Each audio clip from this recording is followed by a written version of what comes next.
Hey Durham, how you doing? Good, or you? Good, good. I'm curious, how much pride does the group of tight ends take when your offense rushes for 250 yards, and what went into it for you guys beyond just the offensive line blocking well last week?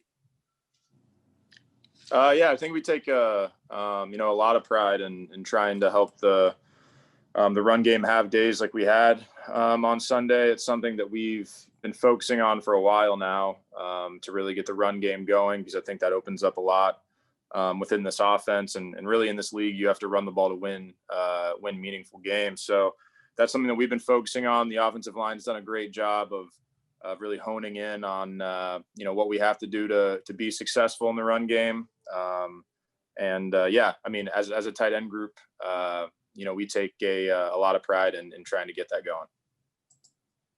Josh? Hey, Durham, man, I was wondering, what's the conversation like with your quarterback now that the Rose Bowl is obviously between your Irish and Alabama? Yeah, it's funny. I try to talk a lot of trash to guys, throughout the year whenever there's a matchup, Notre Dame and whoever. But it's kind of hard to talk trash to Tua because he's just such a nice guy when it comes to things like that. I mean, he's come up to me already and said, it's going to be a great game. It should be a lot of fun to watch. So it's kind of hard to say stuff to him. But that it is fun that we have a little connection there. Xavien? Hey, Durham, I wanted to ask you about what has it been like playing with Ryan Fitzpatrick the last 2 seasons, man? That's been something that I mean, not only just personally, but I think as a group, as a young team, I think it's been something that's been invaluable having a guy like that in the locker room for the last 2 years. Obviously, the things he's done on the field over the last year and a half were great, but I think just his presence in the locker room, his leadership, I think that's something that will go a long way for a lot of guys that are young in this locker room. And I'll always cherish the time that I've had with him.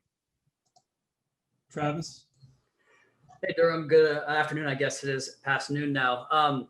So you talked about the run game earlier. You also had a career high 40 receiving yards in the game. And I actually just saw on the Good Morning Football Angry Run segment, Adam Shaheen got nominated for his run after the catch. You guys both were kind of running some dudes over in the game, in the passing game. I was wondering, is there like a sense of urgency when you guys knew the mic was down? Maybe you guys had to pick your game up a little bit in the passing game that way? I mean, I don't know if Mike being out really, led to us changing anything that we do. But, talking about the angry runs thing, that's something that we've talked about all season, trying to get on that. George Godsey has talked to us about that segment, since training camp. So finally we got somebody on it, which is exciting. But yeah, we're out there trying to do that every week. And obviously we had a few opportunities this week and tried to make the most of them. Joe? Shaheen looked like Mark Bavaro on that one play. Now, I don't know if I'm dating myself here. I don't know if you're too young to have watched Mark Bavaro highlights.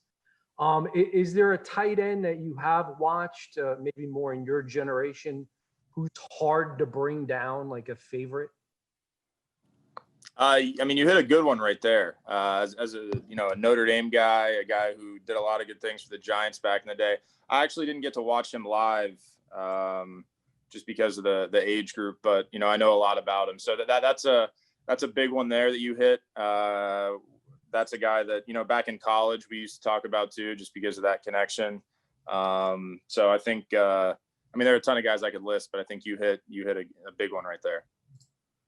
Adam? Football aside, Durham, how will you look back on 2020 and a year that none of us have ever even dreamt of going through? What was this experience like this season with unprecedented circumstances? Yeah, definitely very unique. I think one thing that I'll take away from it, I mentioned this earlier in the season that one of the things I love the most about playing football is the locker room experience, being around the guys on a day-to-day basis. And obviously that's been different this season. But I think one thing I'll take away is that, you can adapt I think this team adapted pretty well. obviously we're not, right next to each other every day in the locker room, but, there are things that we've done,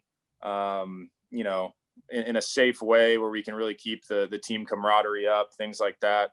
So I think one thing I guess I'll take away is obviously in a unique situation, there are always ways that you can, end up making the best of it, or at least try to the best of your ability. Omar?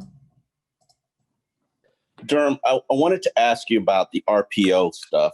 Obviously, there's a lot you don't know exactly, or I think you don't know exactly what's going to happen based before Tua makes his decision. How difficult is that for a player on the line to operate?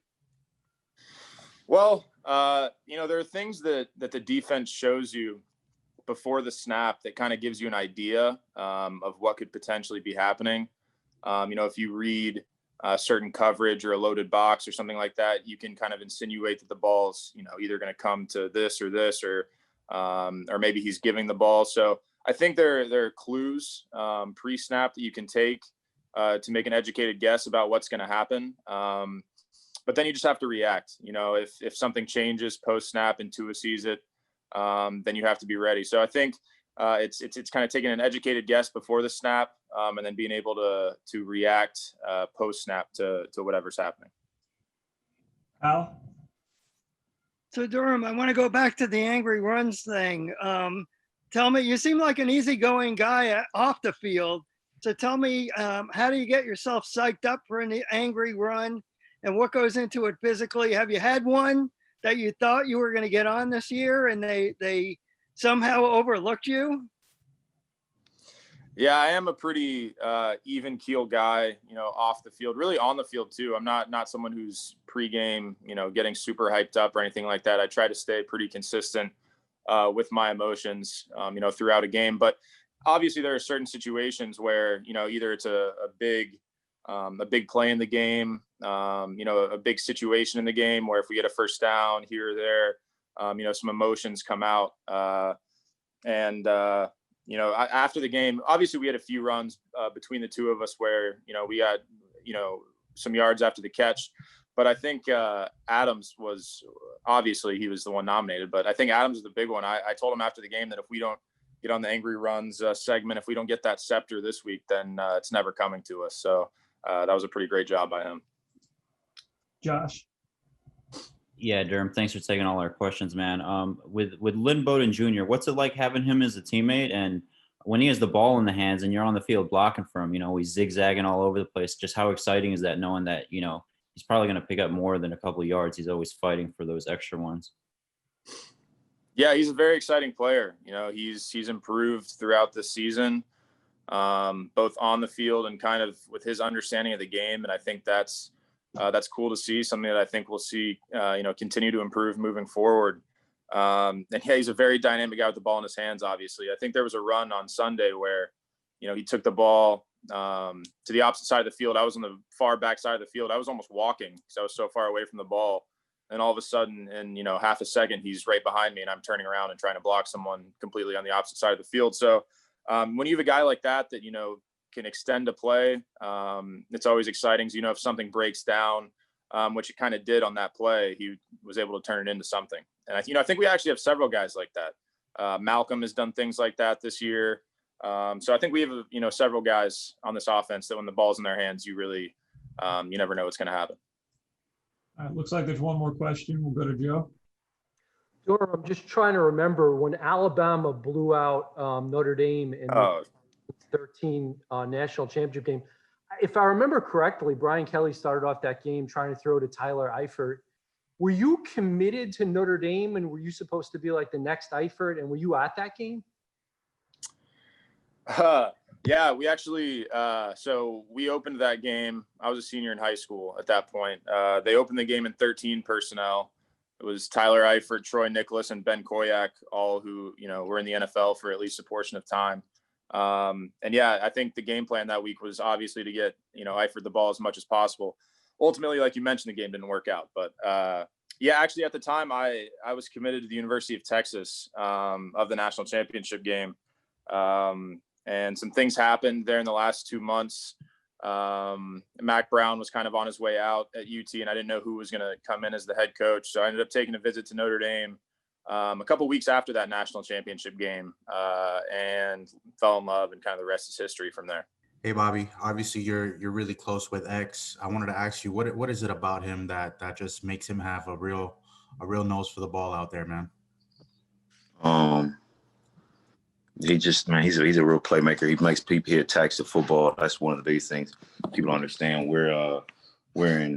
He's in a lot of man coverage, and he's attacking the football in man-to-man coverage, and that's elite. And he's definitely an elite group of company of people, and he deserves everything he gets coming from. Omar?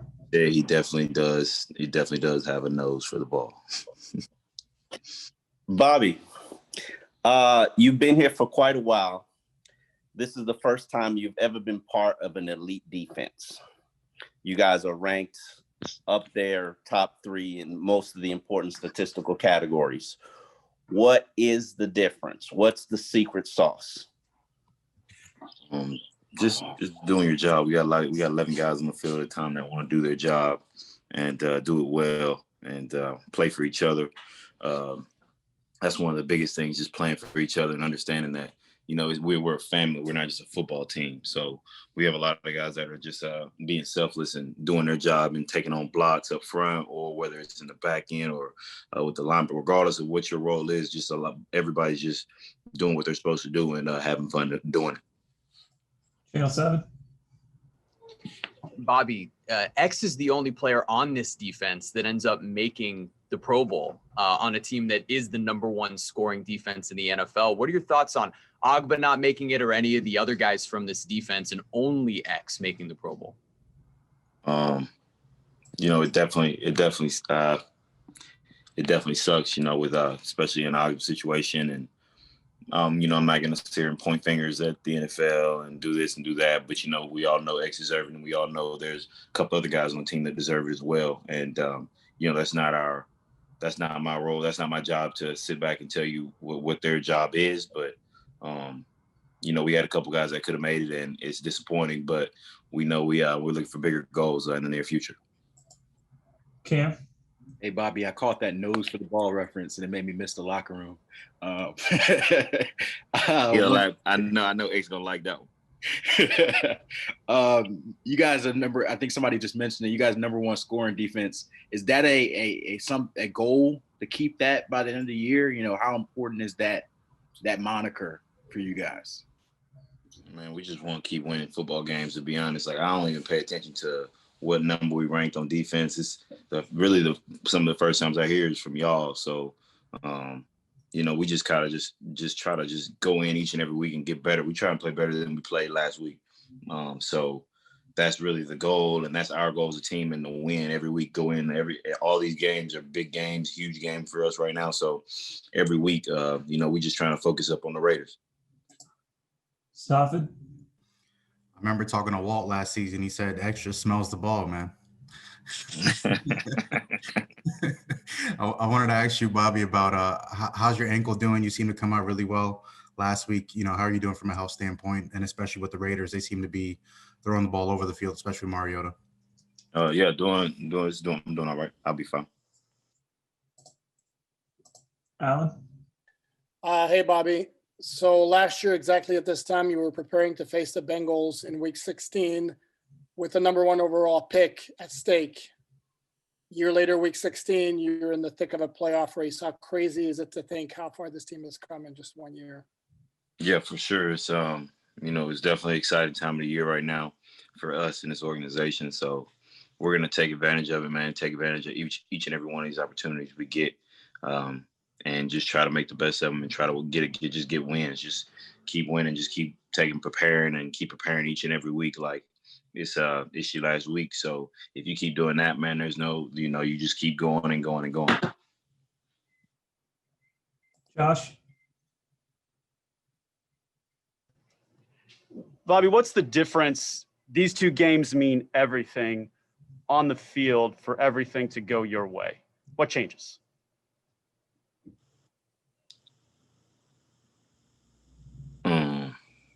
Say that again. I'm sorry. Say it again. So these two games right here, mid-December, late December football, they mean everything for your team. What's the difference in these games versus, a week 2 matchup, or when you're not playing for something? Because we're playing for something. So when you're playing for something, like what is there a different mindset? Is the approach different? I mean, there's got to be anxiety. What's the feel like versus a game that doesn't have as much on the line? I mean, it's you try to make it just as normal a week as you can. Even though we know the stakes of winning and losing games, but each and every week, man, you got to go in, prepare the same, and be the same. You got to be the same, even keel. Don't get too high, don't get too low. Just remain the same throughout the week and throughout the season. So that way, when these moments do come up, you're not too excited and you don't have too much anxiety. You're just going out there and playing football and doing what you know. Congratulations on the Pro Bowl berth. GA said something earlier today that I thought was interesting. He said, in the moment of truth, Xavien Howard plays to win. He doesn't play not to lose. What's the difference between playing to win, a play on the ball and playing not to lose? I feel like the ease that I was just saying finish, finishing strong and not just giving up plays, or even if you give up plays, you finish or just attack the ball, try to make something happen for the team. Josh? Hey, X, congrats on the nod, man. Last night, were you with family when you found out? Did you celebrate with a drink at home? Were you studying for the Raiders? Like, what were you doing, man? I was watching football. I was watching the football game. When I heard got it selected for the Pro Bowl. It was cool and everything. It's not. I don't feel like arrogant, but it wasn't surprising though. And right now, my main goal is just finish what's in front of us. Take on the Raiders this week. Channel 7. Hey, X, you guys now, after that Steelers-Bengals game, have the #1 scoring defense in the league. And you were the only Pro Bowl selection. Congratulations on that, by the way. But you were the only Pro Bowl selection from your defense. Do you think the rest of the guys should be getting a little more recognition? Yes, I definitely feel that. But all the guys want to get recognized as performing well on defense. I feel like if we take care of what's in front of us right now. With that being said, we got to take care of what's in front of us right now. We can't focus on the individual goals right now. Alan? Hey, X, like everybody else, congratulations on the Pro Bowl. Does this one mean more than the one in 2018 because of how last season went for you with the knee problems, and also the fact that it's coming in a season where the team is making a push for the playoffs? I feel like, after everything I've been through, with the knee surgery and everything, it mean a lot. But, there's a lot of things that's in store for us and for me and the team. And, if we just take care of what's in front of us right now, everything will pay out. Steve Wine? X, how is it that the #1 scoring defense in the NFL has only one Pro Bowl player? How does that happen? We get overlooked. I feel like Miami always get overlooked. And, if anything else, if we was some of the guys was on a different team or something like that, they'll get recognized. But, with just us as a team, we can pick that off with a Super Bowl. Everybody be happy, we just control what's in front of us and just take care of the Raiders this week. We'll be great. Steve Weish? Hey, Xavien, congratulations. Hey, look, speaking of the Raiders, face them, they've got the speed receivers, but tight end Darren Waller. Yes. How tough of a matchup is he? Because you see he runs all the routes and can get over the top. Yeah, I definitely see that from that guy, man. I just was talking about him, he also lined up as receiver also.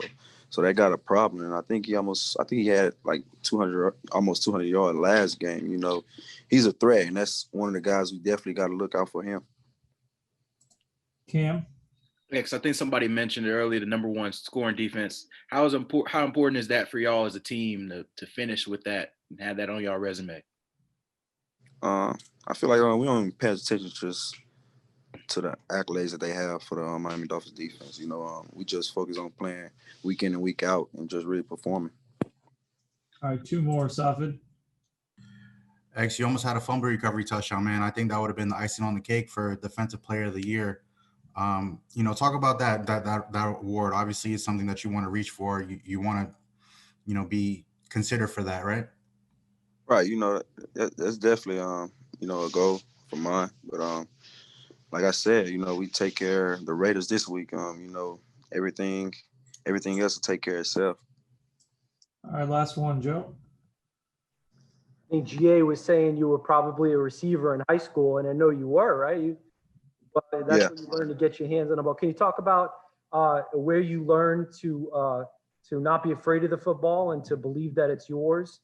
And then the second question, if you can answer two for us, one is ball skills, and then the second one is saying that you're a willing tackler. You know what I'm saying? That you're not afraid to mix it up.